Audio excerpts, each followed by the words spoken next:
What is up guys? This is VJ Villafuerte at this episode is part 1 of work energy method kung saan particles muna yung i-analyze natin. Ngayon yung work energy method ay isa sa tatlong methods on kinetics. Yung other two ay yung force inertia at impulse momentum. So, check natin kung paano sinosolve yung work energy problems. Ngayon, para ma-visualize kung ano ang nangyayari sa work energy method, consider nyo yung box na to.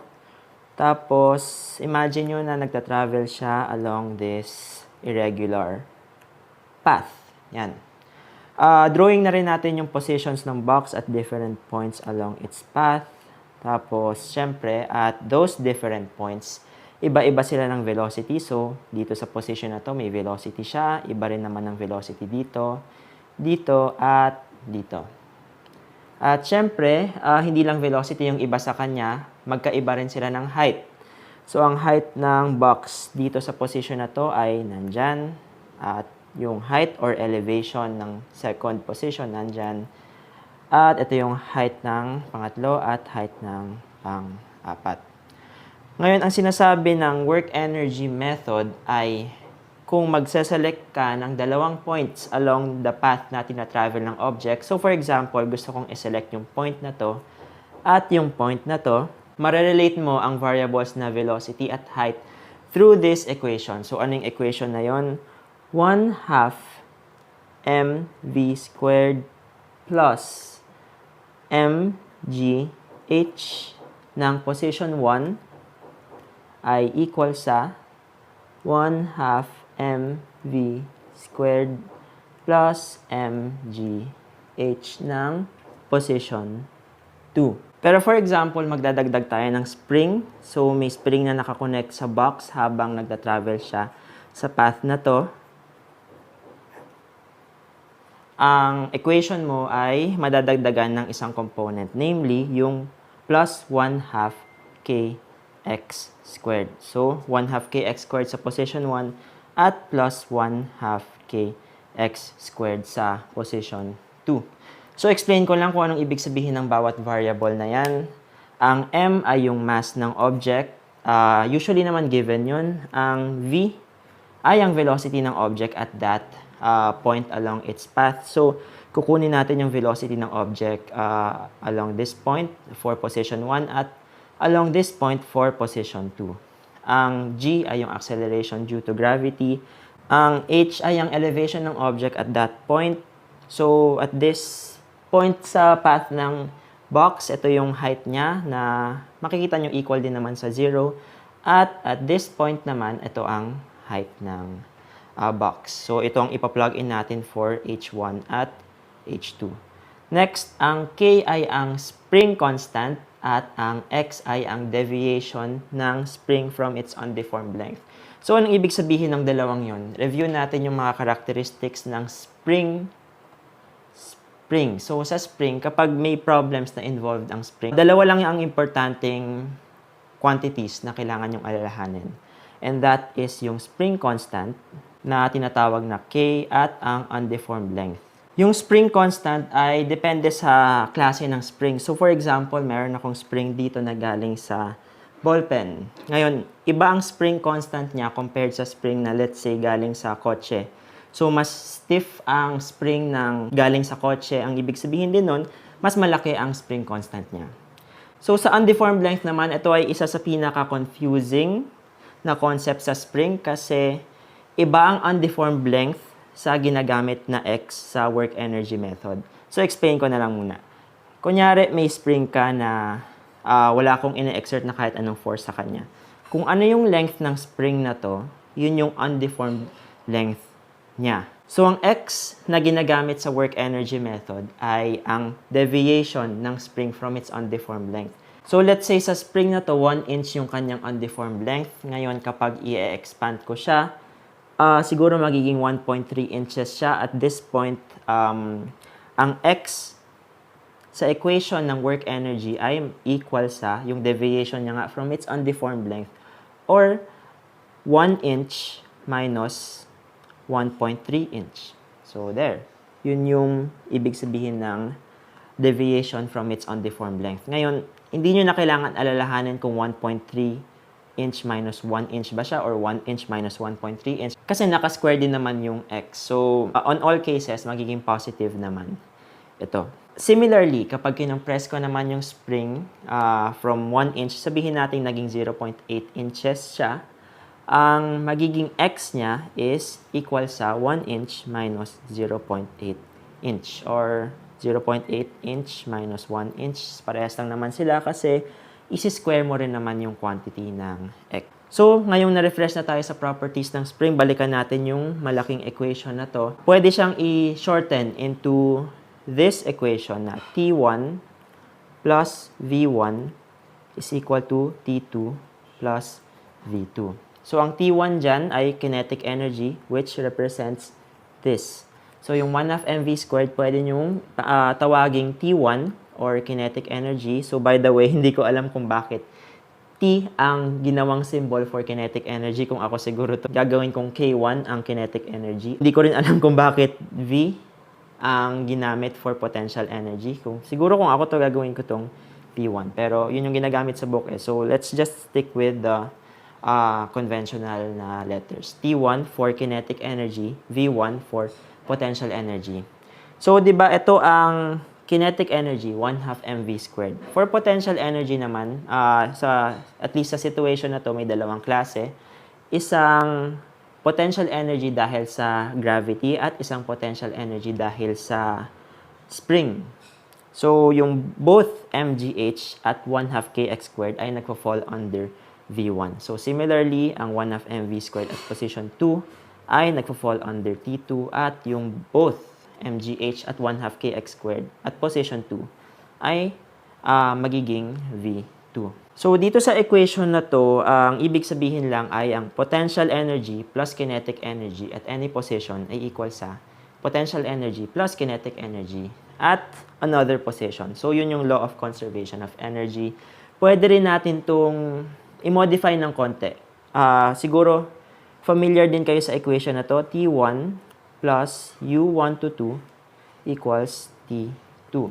So, itong equation na to actually related to sa equation na to kung itatranspose nyo lang yung V2 sa kabilang side. So, ito ay magiging T1 plus V1 minus V2 quantity is equal to T2. At yung V1 minus V2 lang, yun yung tinawag na U of 1 to 2. So, ang ibig ko lang sabihin dyan, walang pinagkaiba ito at ito. Same equation lang. Dito sa equation na to, T1 plus U1 to 2 equals T2. At least for T1, same lang naman siya. 1/2 mv squared pa rin siya. At yung T2, syempre 1/2 mv squared pa rin. At position 2. Sa U1 to 2, may konti tayong gagawin na bago. So, start muna tayo sa familiar na cases. U1 to 2, ang ibig sabihin nun ay ang work done sa object habang nagta-travel siya from one position to another. May 4 na possible components ang U1 to 2. So, isa dyan ay ang weight. May work done ang weight sa pagta-travel ng object from 1 to 2. So, ano yung formula niya? For weight, ang ilalagay nyo lang sa U1 to 2 ay negative W delta Y. So, hindi to bago hindi to bagong formula. Familiar na kayo dito dahil derived siya from yung mgh ng original equation. So, kung paano siya na-derive, i-consider nyo yung equation na ito, wherein transpose lang natin yung V2 sa left side. Ang V1 minus V2 na caused by weight ay magiging equal sa mgh1 minus mgh2. Which, ang mg naman ay equal sa weight at ang h1 minus h2 ay equal naman sa negative change in elevation. Kaya ito na ang bagong form niya. Pero same lang siya sa mgh1 minus mgh2. Next na pwedeng maging component ng U1 to 2 ay ang spring. So, familiar na rin tayo dito. Kung mapapansin nyo, pwede rin natin itong i-derive from the old equation na kinoconsider lang yung terms involving springs. Kung itatranspose nyo yung 1/2 kx squared to the left side, magkakaroon ka ng 1/2 k quantity x1 squared minus x2 squared. So, ganyan, derive siya once again from the old equation. Next is bago na i-consider natin for U1 to 2. And that is, paano kung sa path ng box, meron kang external force na nagtutulak habang gumagalaw siya along its path. Third component ng U1 to 2 ay external force. At ito ay may formula na F cosine alpha delta x. So, explain ko lang ulit kung anong ibig sabihin ng bawat isa dito. Ang F ay ang magnitude ng external force exerted on the object as it travels along the path. Ang alpha ay ang angle between the external force at yung path na tinatravel ng object. So, for example, merong box na nasa horizontal na floor at horizontal yung force na ine-exert. Ang alpha nyo ay magiging equal sa 0 kasi ang movement ng box ay pa-right at ang external force din naman ay same direction. So, ang alpha nyo ay equal sa 0. That means ang cosine alpha nyo ay equal sa 1 and magre-reduce ang equation na to F delta x.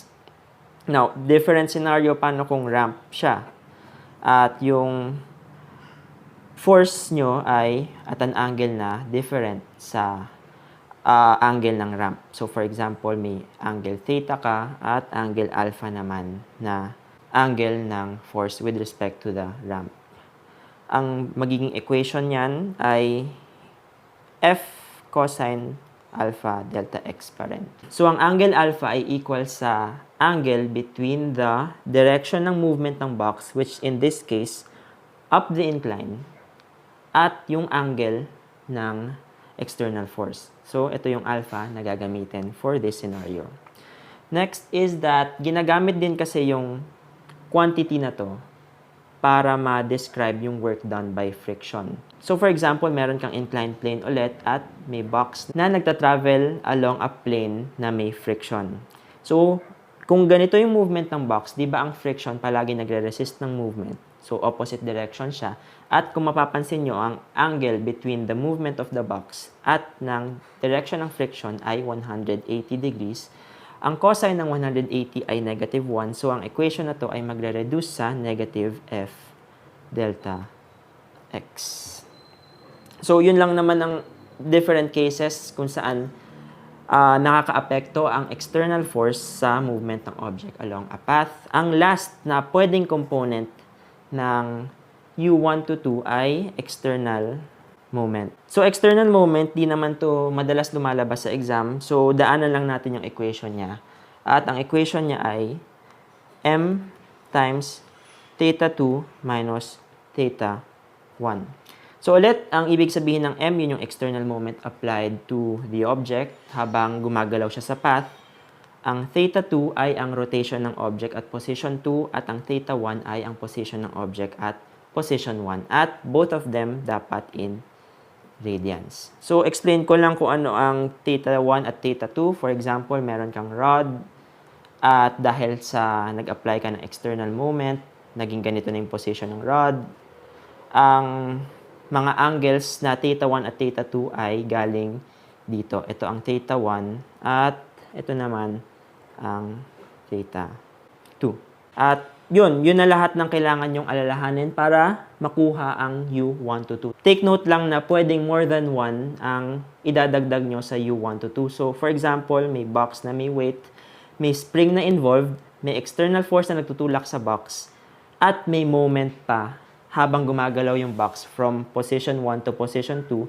So, kung ilagay na natin lahat, may weight ka na nga, may external force na, may spring, at may moment pa na ine-exert sa box habang papunta siya from position 1 to position 2, ang super haba na equation na ito ay may expand into 1/2 mv squared minus w delta y plus 1/2 k x1 squared minus x2 squared, okay, plus f cosine alpha delta x plus m times theta 2 minus theta 1 is equal to 1/2 mv squared at position 2.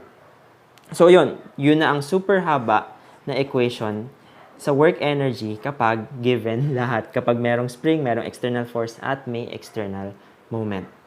So, konting conceptual notes lang na importante sa work energy, and that is yung concept ng conservative forces. So, para maintindihan yung conservative forces, consider nyo yung box na to na nagta-travel from position 1 to position 2. May tatlong paths siyang pwedeng i-take. Pwedeng dito, pwedeng pa ganyan, pwedeng pa ganito. Ngayon, sa pagta-travel ng box from position 1 to position 2, let's say na meron ding mga forces na nag-i-influence ng movement niya. And those are spring. Let's say may spring na naka-attach sa box. Let's say na meron din siyang weight. At let's say na may friction siya na dinadaanan habang nagta-travel siya. Sa tatlong forces na sinabi ko, dalawa lang doon yung conservative. And those are yung weight ng box at yung spring. To recap lang, kahit anong piliin ng box, kung path 1 ba, path 2, or path 3, same lang ang magiging effect ng work done ng weight niya at ng spring. Unlike ng friction na mag-iiba ang effect ng friction kung pipiliin ng box ang path 1, kung pipiliin ng box ang path 2, or path 3. So, yun lang yung ibig sabihin ng conservative forces. At yun lang yun, 15 minutes yung inabot ng video. At to be honest, akala ko mas matagal yung aabutin ng episode na to kasi super haba talaga ng mga problems involving work energy. Pero ang technique lang doon is naalala nyo yung mahabang equation ng 1/2 mv squared plus mgh. Magpa-plug in lang kayo ng mga given doon tapos isi-shift solve mo lang yung unknown. Yun lang talaga yung gagawin nyo doon. Mahaba nga siya pero plug in lang ng plug in hanggang ma-solve yung unknown. At kung natulungan kayo ng video na to, subscribe and sabihin nyo rin yung ibang kakilala nyo na nagtitake ng engineering mechanics para matulungan din sila. Okay? Thanks for watching.